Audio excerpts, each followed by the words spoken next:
তাহলে আল্লাহর গোলাম জওয়ান তোমাদেরকে বলছি ভাই, তুমি নাকি মদের আড্ডায় গিয়েছ, তুমি নাকি ফেন্সিডিল খেয়েছ, তুমি নাকি জেনা করে ফেলেছ, তুমি নাকি ইয়াবা খেয়ে ফেলেছ, তো তোমার হয়েছেটা কি?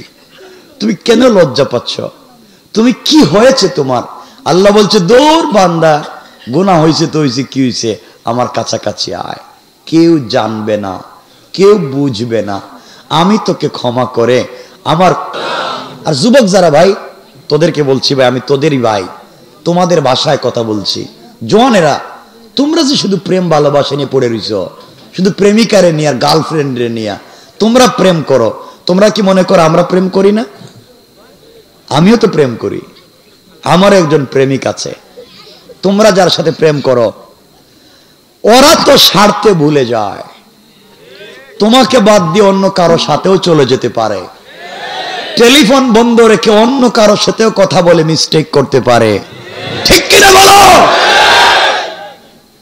আজকে রাত্রে বড় বোনের সাথে থাকতে হবে, এই কথা বলো, তোমার সিম বন্ধ করে অন্য সিম দিয়া আরেকজনের সাথে আড্ডা মারতে পারে।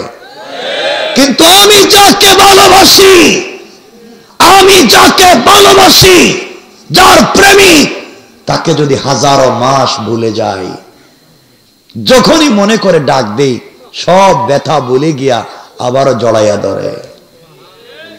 একটা মিনিট কথা বলবার জন্য সারা রাত ঘুমায় না। আমার সাথে যতই শয়তানি কর, যতই দুষ্টামি কর, যতই খারাপ আচরণ কর, একটা বার আমার ডাক দিস, আমি কথা দিলাম সব দুঃখ ভুলে গিয়া আবার তোকে জড়াইয়া নেব। সুবহানাল্লাহ বলেন। তিনি কে? আর জোরে বলেন কে? ভালোবাসলে ওখানে বসা যায়। আজ জওয়ানেরা শোনো, আমি কি বলছি মনে রাখো। একদিন তোমাদের এলাকার চৌধুরী বাড়ির চৌধুরী বাড়ি থাকবে, চৌধুরী থাকবেন না। একদিন চেয়ারম্যানের চেয়ারম্যান বাড়ি থাকবে, চেয়ারম্যান থাকবেন না। একদিন টাকাওয়ালার বাড়ি থাকবে, টাকাওয়ালা থাকবেন না। একদিন জমিদারের জমিদার বাড়ি থাকবে, জমিদার থাকবেন না। একদিন আপনার টাকায় বানানো বাড়ি থাকবে, থাকবেন না শুধু আপনি। অজওয়ান, তুমি মনে করেছ সারাদিন ব্যবসা করো, ব্যবসা করতে গিয়া তোমার বউরে টেলিফোন দিয়ে খবর নেও বউ কি করে, বাচ্চারা স্কুলে গেছে কিনা টেলিফোন দিয়ে খবর নেও, আত্মীয় স্বজন দেশে বিদেশে থাকলে খবর নেও, ব্যাংকের হিসাব খবর নেও, অফিসের হিসাব খবর নেও, সব টাইম টু টাইম করো। কিন্তু সব কাজের ভিড়ে যাকে ভুলে যাও, তিনি হলেন আল্লাহ। সারাদিন কাজ করে, লাখ লাখ টাকা ব্যবসা করে, বিকাল বেলা কেশের বাক্স খুলে টাকা গুনতে গিয়েছ। দোকান আমার, বিজনেস আমার, ফ্যাক্টরি আমার, মার্কেট আমার, সম্পত্তি আমার, এই বলে টাকায় হাত দিয়েছ। তুমি জানোই না হতে পারে তোমার কেশের বাক্সের ভিতরে আজরাইল বসা। আজরাইল আল্লাহকে বলছে, আল্লাহ আমসিক ও আত্রুক, ওরে ছাইড়া দিব না ধর্ম। ও বলে টাকা তার, ও বলে বিজনেস তার, ও বলে সম্পত্তি তার, এখন সব বলে তার, একটা বারও তোমার কথা মনে করে না। রব সব নাকি তার। আল্লাহ বলে ওর কান বরাবর একটা গরম থাপ্পড় দে। আজরাইল যখন থাপ্পড় দিছে, চেয়ারে বসা ছিল, মাথা ঘামতেছে, ডাক্তার পরীক্ষা করে দেখে চেয়ারেই ব্রেইন স্ট্রোক। কথা কয় না কেন? আসছে না নাই? অজওয়ান, তোমার নাকি পাসপোর্টে আমেরিকার স্টুডেন্ট ভিসা, তুমি নাকি স্টুডেন্ট ভিসা আমেরিকা চলে যাচ্ছ। তোমার পাসপোর্টে কানাডার স্পাউস ভিসা, তুমি নাকি ফ্যামিলি নিয়ে কানাডা চলে যাচ্ছ। তোমার পাসপোর্টে ইংল্যান্ডের ওয়ার্ক পারমিট, তুমি নাকি কাজের সন্ধান ইংল্যান্ডে চলে যাচ্ছ। জওয়ান, ব্যাগেজ লাগেজ রেডি করেছ, তোমার পাসপোর্টে ভিসা, আগামী কালকে তোমার ফ্লাইট, ফ্রিডম কান্ট্রি, লাইফকে এনজয় করব, লাইফকে বিল্ড আপ করব। টাকার টাকা, ইউরোপ আর আমেরিকা, টাকার তো টাকাই, আমি তো আমি, সব তো আমারই। এই চিন্তা করে পাসপোর্ট বালিশের নিচে রাইকা ঘুমাইছ। বুকা জানো না হতে পারে তোমার বালিশের নিচে আজরাইল বসা। ঠিক কিনা জোরে বলেন? আজরাইল আল্লাহরে বলতেছে, আল্লাহ ও বলতেছে সব নাকি তার, বিষয় নাকি তার, আগামীকালকে ইউরোপ আমেরিকা চলে যাইতে চায়, সবার কাছ থেকে বিদায় নিছে, স্কুল ফ্রেন্ডদেরকে খুঁজে খুঁজে টেলিফোন দিছে, একটা বারো তোমার কথা মনে করে নাই, রব ঘুমায় গেছে গা, পালিশের নিচে পাসপোর্ট রাইখা কি করব? আল্লাহ কয় বুক বরাবর একটা থাবড়া দে, দিছে তো আজরাইল থাবড়া, দেখা যায় বডি গামতেছে, ডাক্তার পরীক্ষা করে দেখে হার্ট অ্যাটাক। কথা বলেন না কেন? আল্লাহ আফসোস করে বলছেন, ইয়া আইয়ুহাল ইনসান মা গাররাকা বিরাব্বিকাল কারীম, এই মানুষ কে তোদেরকে ধোঁকা দিয়েছে? রব বলছেন, ইয়া আইয়ুহাল ইনসান, এই মানুষ কে তোদেরকে ধোঁকা দিয়েছে? মা গাররাকা বিরাব্বিকাল কারীম, কে তোদেরকে বিভ্রান্ত করেছে আমার মতো মহান রব থেকে? অথচ আল্লাযী খালাকাকা, আমি তোদেরকে বানাইছি, কেমনে তোমরা আমাকে বইলা যাও? কথা কি শোনা যায়? এজন্য জওয়ানেরা শোনো, ও যুবক, তোদের পায়ে ধরে বলছি ভাই, তোদের পায়ে ধরে বলছি, তোমরা যে মেয়ের সাথে প্রেম করো, তোমার হারাম রিলেশন, তোমার প্রেমিকা হয়তো তার চামড়া বিউটিফুল, তার বয়স এক্সট্রা অর্ডিনারি করা, তার চেহারা স্মার্ট, সে বিশ্ব সুন্দরী, সে যখন তোমাকে টেলিফোনে কথা বলে বাতির প্লেট ফালাইয়া কুত্তার মতো দৌড়ো। হ্যাঁ জোয়ান, তুই জানিস না এই বিশ্ব সুন্দরী মেয়ে যদি আজকে রাত্রে মইরা যায়, কসম রব্বে পাকের জাতের 72 ঘন্টার ভিতরে তার সুন্দর চামড়ার থেকে বের হবে পোকা। ঠিক কিনা বলেন? শুধু বের হবে পোকা, দুর্গন্ধ বের হবে। ও জওয়ান, তুমি যার প্রেমে পড়ে পড়ালেখা বাদ দিয়েছ, যার সাথে সম্পর্ক রাখতে গিয়ে ফেন্সিডিল ইয়াবা ধরেছ, যাকে পাওয়ার জন্যে মা বাবার সঙ্গে খারাপ ব্যবহার শুরু করেছ, যাকে পাওয়ার জন্যে যার সাথে সম্পর্ক করে মা বাপের মুখে চুনকালি দিয়েছ, মা বাপ রাস্তায় ইজ্জত নিয়ে বাইর হইতে পারে না। ও জওয়ান, যাকে পাওয়ার জন্যে 20-30 বছরের ইনকামের সব টাকা ওই মেয়ের পিছনে খরচ করতেছ, দিন শেষে তুমি তাকে পেতে চাও। বুকা, তুই জানিস না আগামীকালকে সকালবেলা ওই মেয়েটা যদি তোমার চাইতে স্মার্ট, তোমার চাইতে টাকাওয়ালা আরেকটা যুবককে পেয়ে যায়, তোমার চাইতে দামি চাকরিওয়ালা আরেকটা যুবককে যদি পেয়ে যায়, হয়তো তোমাকে ভুলে যেতে 1 মিনিটও লাগবে না। রব বলছেন এই দুঃখায় পড়লে কেন? এটা বাদ দিয়ে দাও, এগুলো বাদ দিয়ে দাও। সব দুনিয়া তো ধোঁকা, প্রেম আর ভালোবাসা করতেই যদি হয় রবের সঙ্গে করো। রব তো প্রেম করেছেন নিজে আমার রসুলের সাথে, আমার রসুলকে খালিলুল্লাহ বানায় নাই, আমার রসুলকে কালিমুল্লাহ বানায় নাই, আমার রসুলকে রূহুল্লাহ বানায় নাই, বানিয়েছে হাবিবুল্লাহ, কলিজার টুকরা প্রেমিক বন্ধু। আমার রব তো মাঝে মাঝে আমার রসুলকে ডাক দে, ইয়া আইয়ুহাল মুদ্দাসসির, ইয়া আইয়ুহাল মুজাম্মিল, কুম ফাআনজির, ওয়া রাব্বাকা ফাকাব্বির, ওয়া সিয়াবাকা ফাতাহহির, ওয়া চাদর ওয়ালা চাদর খোলো, ও কম্বল ওয়ালা কম্বলের নিচ থেকে বের হও। ও কলিজার টুকরা বন্ধু, তুমি কম্বলের নিচে তোমার রব আল্লাহু আরশ ইস্তাওয়া, আমি আরশে আজিমে একা একা ভাল লাগে না। ও প্রেমিক বন্ধু, তোমাকে কাছে পেতে চাই, চুকে চুকে দেখতে চাই। ফাকাবা কাউসাইনি আও আদনা, দনুক বাঁকা করলে যত কাছে আসে আমি তোমাকে তত কাছে দেখতে চাই। বন্ধু, তুমি আয়েশাকে নিয়ে ঘুমিয়ে আছো, তোমার প্রেমিক লা তাখুযুহু সিনাতুম ওয়ালা নাওম, তোমার সঙ্গে 1 মিনিট কথা বলবার জন্য ঘুমায় না। আমি না সারা রাত জেগে আছি, আমি না বহুত দূরে পড়ে আছি, তোমাকে ডাকলাম কত সুন্দর সুন্দর নাম দিয়া, তোমার না প্রেমে আমি বিমূঢ় হয়ে গিয়েছি। উঠো না কম্বল ছেড়ে, ঠান্ডা পানি দিয়ে ওযু করো, সিজদায় গিয়া একটাবার তোমার প্রেমিককে সুবহানা রাব্বিয়াল আ'লা বলে ডাক দাও। আমি রব কথা দিলাম আরশে আজিমে থাকবো না, সাথে সাথে তোমার ঘরের দরজায় হাজির হয়ে যাব। রব তো তার নাম, তুমি কেমনে সে রবকে বলে যাও? জওয়ান, তোমাদেরকে বলছি, তোমার কি হয়েছে? কেন তুমি তোমার সে রবকে বলে যাও? জওয়ান, আবারও বলছি ভাই, পৃথিবীর কাউকে 100% খুশি করতে পারবা না, না তোমার মাকে, না তোমার বাবাকে, না তোমার সন্তানকে, না তোমার স্ত্রীকে 50 বছর বিদেশে গাদার মতো খাটুনি যদি দাও, 50 বছর ঢাকা শহরে গাদার মতো যদি খাটুনি দাও, এরপরেও পরিবারে দাও, তাহলে ভাই বোন বলবে তুমি আমাদের জন্য কি করছো? বলেন না? সন্তান বলবে তুমি আমার জন্য কি রেখে যাচ্ছ? বউ বলবে 30 বছর তোমার ঘরে ছিলাম, কি আমার জন্য করছো? কাউরেই তুমি খুশি করতে পারবা না, কেউ তোমার উপরে 100% খুশি হবে না। রব বলেছেন বান্দা তুই তো আমাকে খুশি করবার জন্য কিছুই দেওয়া লাগবে না, মুস্কি হাসি দিয়া একটা বার আমাকে আল্লাহ বলে ডাক দে, আমি সব ভুলে গিয়া খুশি হইয়া তোকে কুলে জড়াইয়া নেব। জড়াইয়া পারবো তো ইনশাআল্লাহ? রাত কিন্তু 11:15। কষ্ট হইতেছে না? 1.5 ঘন্টা হয়ে গেছে গা, কষ্ট হইতেছে মনে হয়, অসুবিধা হইতেছে? রাইখা দেই, হাত তুলেন কার কার অসুবিধা হইতেছে না? হইতেছে না কইছি, অসুবিধা হচ্ছে না কার? আর যার হাত উঠতেছে নাকি অসুবিধা হইতেছে? রাইখা দিব? অসুবিধা হচ্ছে? চলবে? কয়েক মিনিট চালাবো, লম্বা হয়ে যাবে পরে। বাইকগুলা দিতে দিতে আমার দেরি করে ফেলাইছে।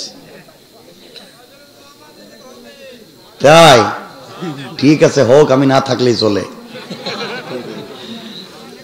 তাহলে আল্লাহর গোলাম জওয়ান তোমাদেরকে বলছি ভাই, তুমি নাকি মদের আড্ডায় গিয়েছ, তুমি নাকি ফ্যান্সি ডিল খেয়েছ, তুমি নাকি জেনা করে ফেলেছ, তুমি নাকি ইয়াবা খেয়ে ফেলেছ, তো তোমার হয়েছেটা কি?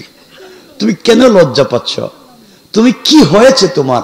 আল্লাহ বলছে দূর বান্দা, গুনাহ হয়েছে তো হয়েছে, কি হয়েছে, আমার কাছাকাছি আয়, কেউ জানবে না, কেউ বুঝবে না, আমি তোকে ক্ষমা করে আমার কুদরতের কুলে উঠাইয়া তোর জন্য মাগফিরাতের নাজাতের সবগুলা দরওয়াজা আমি খুলে দেব।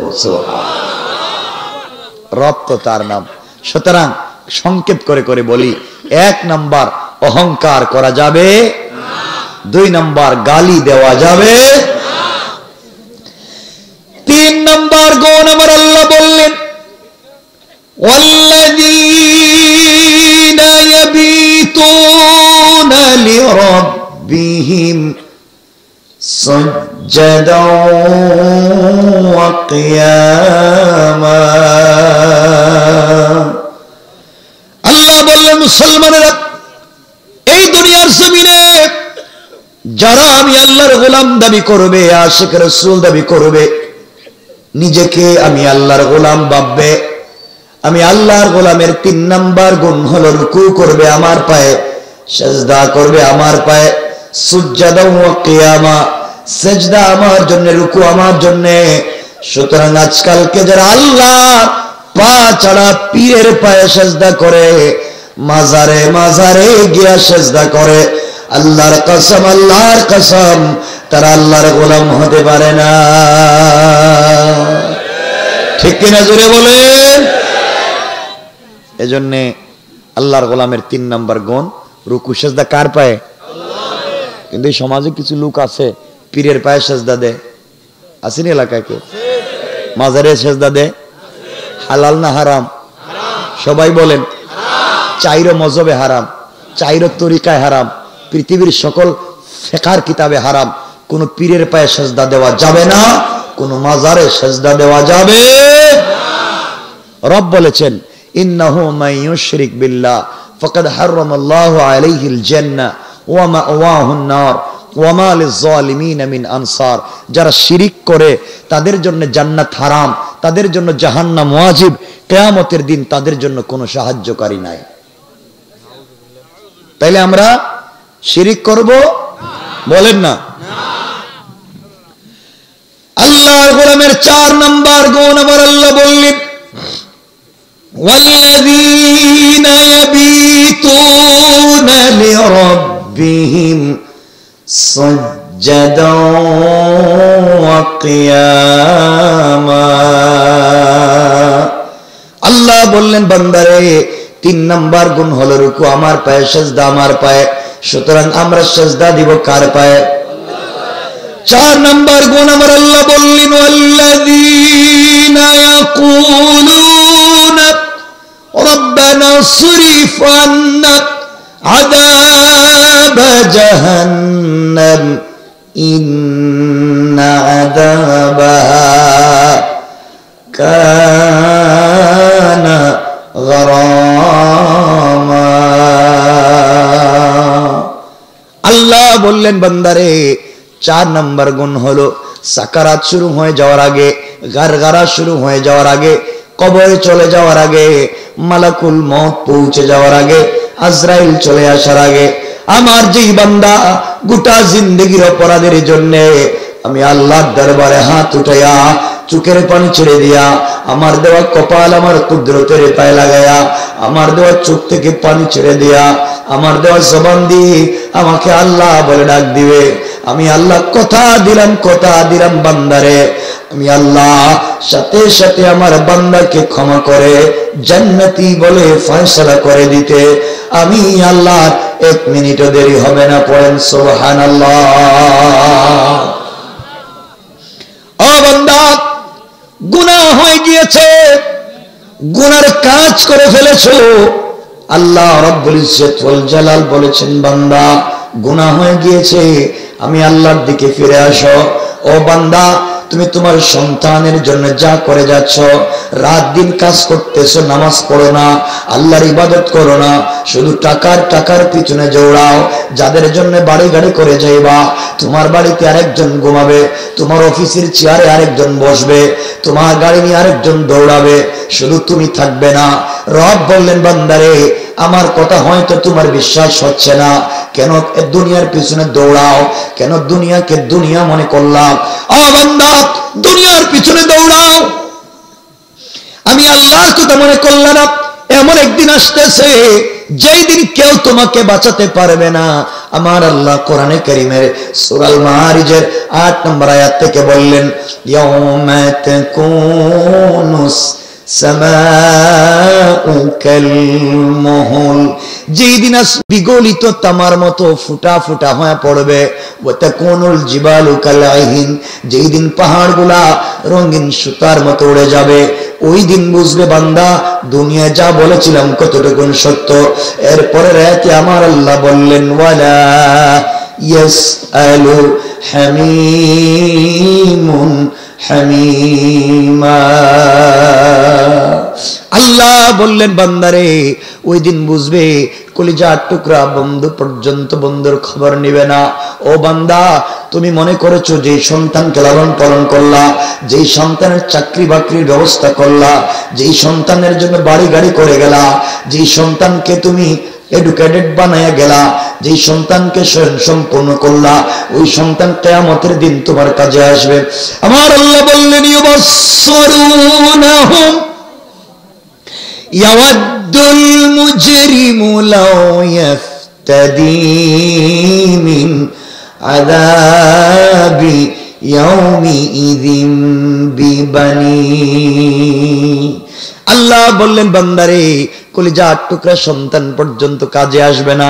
তুমি মনে করেছো তোমার স্ত্রী কাজে আসবে, তুমি মনে করেছো ভাই বোন কাজে আসবে। আল্লাহ বলছেন ওয়া সাহিবাতিহি ওয়া আখি, ভাই বোন না, স্ত্রীও না। তুমি মনে করেছো তোমার দলের নেতা, তুমি মনে করেছো তোমার গোষ্ঠীর মুরব্বী।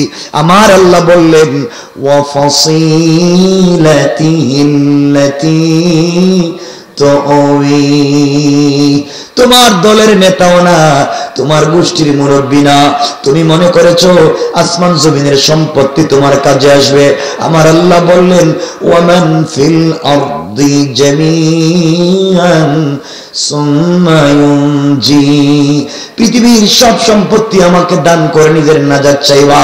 আল্লাহ বললেন বান্দারে না, কাল্লা ইন্নাহা লাযা, ও বান্দা এরপরও তোমাকে ছাড়বো না, তোমাকে আমি ধরবো নাযাতাল লিশাওয়া, এমন ভাবে বাঁধবো তাদউ মান আদবারা ওয়া তাওয়াল্লা, যাদেরকে তুমি দেখবে তাদেরকে ডাকবে, কেউ আসবে না। ও বান্দা 1 লক্ষ জীবন্ত বকরির বাচ্চাকে মাথা নিচের দিকে করে পা উপর দিকে উঠাইয়া 1 লক্ষ জীবন্ত বকরির বাচ্চার পা ধরে পায়ের চামড়া ধরে টাইনা মাথার দিকে আনলে যে ব্যথা হয়, বান্দারে তোমাকে আমি আল্লাহ 19 জন ফেরেশতা দিয়া তোমার মাথা নিচের দিকে করে পা উপর দিকে উঠাইয়া আমি আল্লাহ তোমার চামড়ায় ভাবে টাইনা টাইনা নামাবো। আল্লাহ তাআলা আমার অপরাধ কি? আল্লাহ বললেন ওয়াজামা ফাআওয়া, অন্যায় ভাবে সম্পত্তি জমা করেছো, পুঞ্জীভূত করেছো, শুধু টাকা বাড়াও, শুধু টাকা বাড়াও, সম্পত্তি বাড়াও, সম্পত্তি বাড়াও, এই জন্য পিটাবো। আরো আল্লাহ বলছেন কোরআনে কারীমের 30 নম্বর পারা সূরা হুমাযায়, আল্লাযী জামাআ মালাও ওয়া দাদা, ও বান্দা শুধু সম্পত্তি আনলা আর গণনা করলা, আমি আল্লাহ বললাম সব করেছো, আমার নাম নেও নাই। কিয়ামতের দিন তোমার সম্পত্তি কাজে আসবে না, সন্তান কাজে আসবে না, নেতা কাজে আসবে না, লিডার কাজে আসবে না, গোষ্ঠীর মুরব্বী কাজে আসবে না, ভাই বোন কাজে আসবে না, স্ত্রী কাজে আসবে না। ওই দিন কেউ বাঁচাতে পারবে না আমরা যদি আল্লাহকে চিনি। আল্লাহ বলছেন বান্দা তুমি যদি আমাকে চিনো কেউ লাগবে না, আমাদেরকে বাঁচাইয়া দিবেন কে?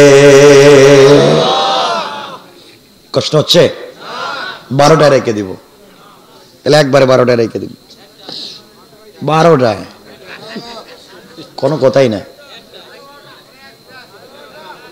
হুজুরে বইলা দেন 12টায় রেখে দিব, কথা শুনতাম না আপনাদের। আমার বন্ধুগণ কথাগুলো শোনেন, জীবনে যত গুনাহ করো আল্লাহকে যদি ডাক দিতে পারো আল্লাহ কেমনে মাফ করবে?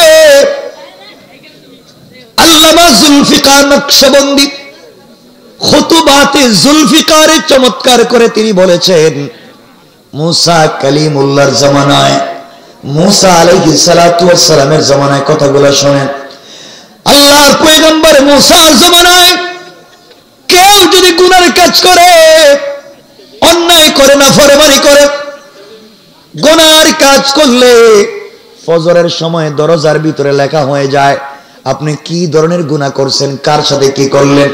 এই জন্য এই সুযোগ যদি আজও আমাদের জমিনে থাকতো, গুনাহ করলে দরজায় লেখা হতো, তাহলে এই জমিনে কোন কুতুবরে খুঁজে পাইতেন না। কথা বল না কেন? সব কুতুবের দরজা দেখতেন লেখা হয়ে গেছে গা। আমার বন্ধুগণ, মুসা আলাইহিস সালামের জামানায় এক জওয়ানকে সকালবেলা হযরতে মুসা ধরলেন, দরজায় লেখা জিনা করেছে, দরজায় লেখা ডাকাতি করেছে, দরজায় লেখা চুরি করেছে। সকাল বনি ইসরাইলকে নিয়ে মুসা আলাইহিস সালাতু ওয়াস সালাম আল্লাহর এই বান্দাকে পিটালেন, মারলেন, এরপরে জঙ্গলে ফেলে দিলেন। সকল এলাকাবাসীকে বলে দিলেন শোনো, যেই লোকটা গুনাহ করেছে আমরা তাকে পিটাইয়া জঙ্গলে ফেলে দিয়েছি। অপরাধ করেছে জিনা, অপরাধ করেছে চুরি, অপরাধ করেছে ডাকাতি, সুতরাং কোনোভাবেই তাকে আর ফিরিয়ে আনা যায় না। সবাই জঙ্গলে ফেলে দিল। জওয়ানেরা শোনো, একদিন 2 দিন না, এভাবে চলতে চলতে 10 নম্বর দিন চলে এসেছে। আল্লাহর বান্দাকে কেউ দেখতে যায় না।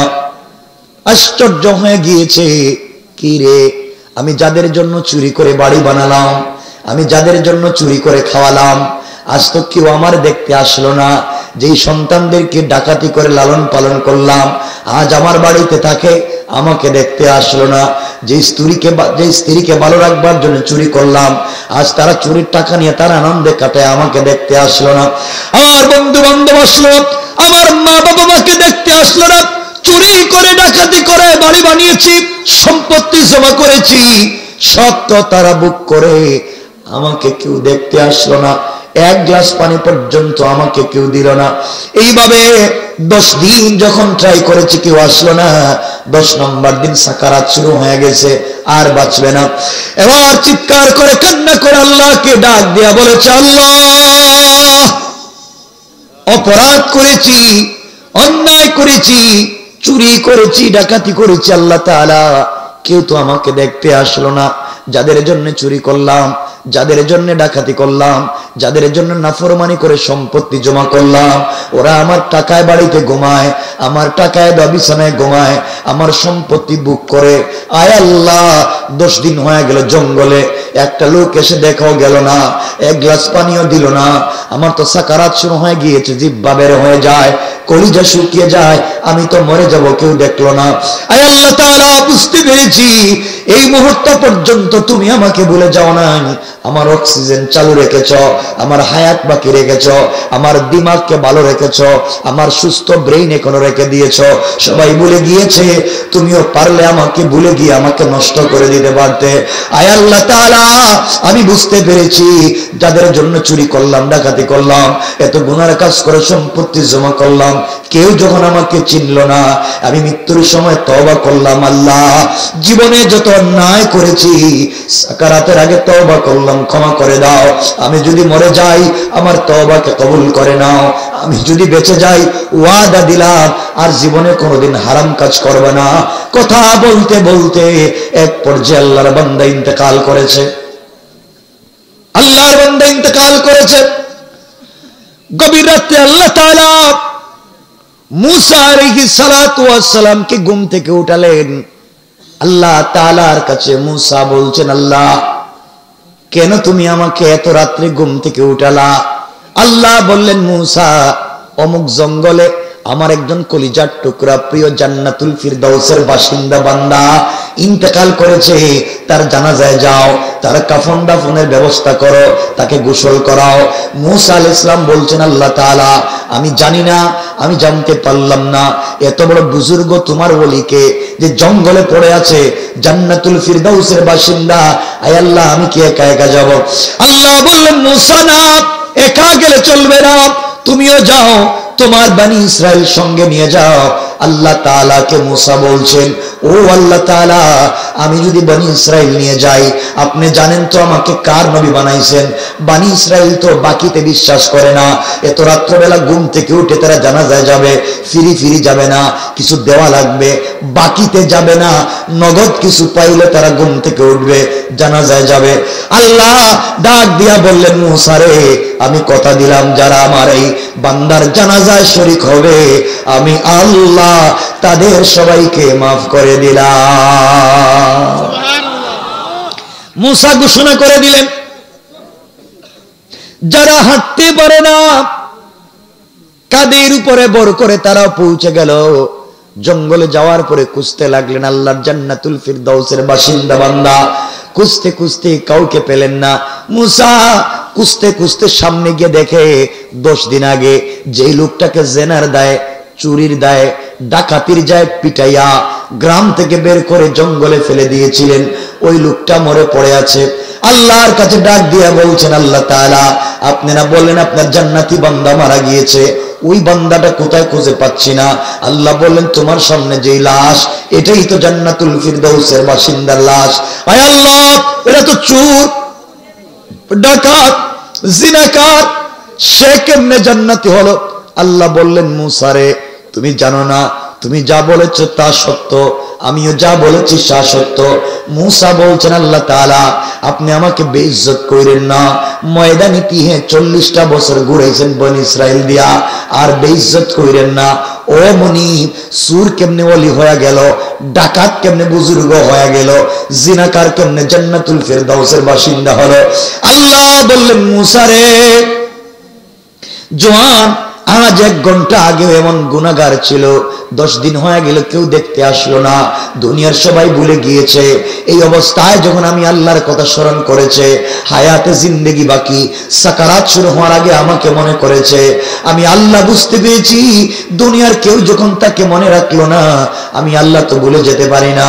আমার বান্দাকে ভুলে গেলে কোথায় যাবে, কোন দরজায় যাবে? এই দুনিয়া ছাড়া তো যাওয়ার কোনো জায়গা নাই। আমার কাছে চোখের পানি ছেড়ে যখন তওবা করলো, চোখ থেকে পানি ছেড়ে দিল, আমার দেওয়া কপাল আমার কুদরতের পায়ে লাগাইয়া দিল, আমার দেওয়া জবান দিয়ে আমাকে দিল খুলে আল্লাহ বলে ডাক দিল। সাথে সাথে আমি আল্লাহ আমার বান্দার জিন্দেগির গুনাহগুলোকে মাফ করে জান্নাতি বলে ফয়সালা করে দিতে আমি আল্লাহর 1 মিনিটও দেরি হয় না। এই জন্য আল্লাহ আমার তেলাওয়াতকৃত আলোচনাতে বললেন ওয়াল্লাযীনা ইয়াকুলুনা রব্বানা সরিফ আন্না আযাব জাহান্নাম ইন্না আযাবাহা কানা গরামা।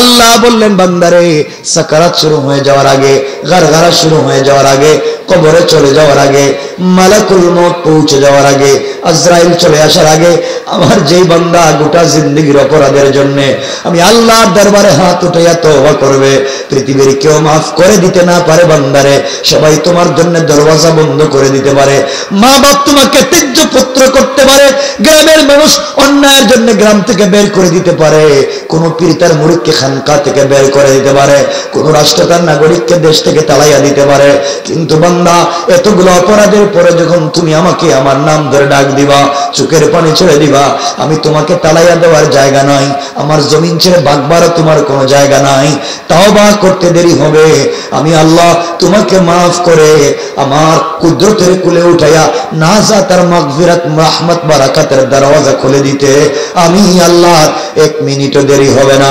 পড়েন সুবহানাল্লাহ।